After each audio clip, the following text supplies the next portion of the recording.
ഇത് നമ്മുടെ പറമ്പിലുള്ള ഒരു മുള്ളാത്തയാണ്. മുള്ളാത്തയുടെ ഫ്രൂട്ടാണ് കേട്ടോ.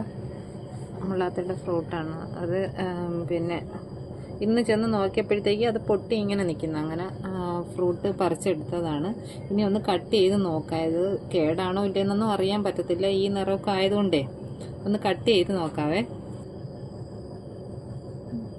നമ്മളിപ്പോൾ കട്ട് ചെയ്യാൻ പോവുകയാണേ. പുറം ഭാഗം ഇതുപോലെ ഇരിക്കുന്നത് കൊണ്ടേ ഉള്ളിലോട്ട് കേടാണോ എന്നൊന്നും അറിയാൻ വയ്യ. നോക്കാം, കേടാവാല്ലേ എന്ന് പ്രാർത്ഥിക്കുവാണ്.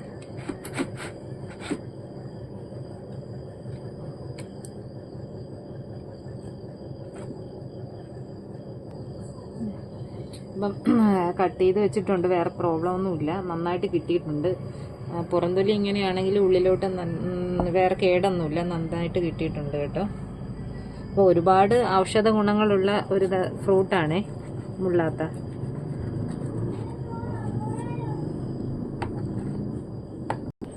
ഇങ്ങനെ ഇതെടുത്ത് കാണിച്ചിട്ടുണ്ട്. ദേവട്ടി നമ്മുടെ പറമ്പിലുണ്ടായ മുള്ളാത്തയുടെ ഫ്രൂട്ടാണ് കേട്ടോ. നമുക്ക് സ്കൂളിൽ ഇനി പഠിക്കാനൊക്കെ വരും. അപ്പം മുള്ളാത്ത കണ്ടിട്ടില്ലെന്ന് പറഞ്ഞാൽ നമ്മുടെ വീട്ടിൽ ഇതുപോലെ മുള്ളാത്ത ഉണ്ടെന്ന് പറയണം കേട്ടോ. അപ്പം 2 പേർക്കും ഓരോ പീസ് തരാം. ഒരുപാട് ഔഷധ ഗുണങ്ങളുള്ളതാണേ കേട്ടോ.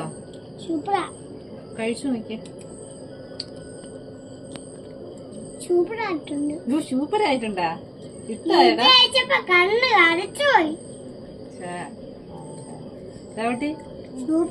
ഇഷ്ടമായോ?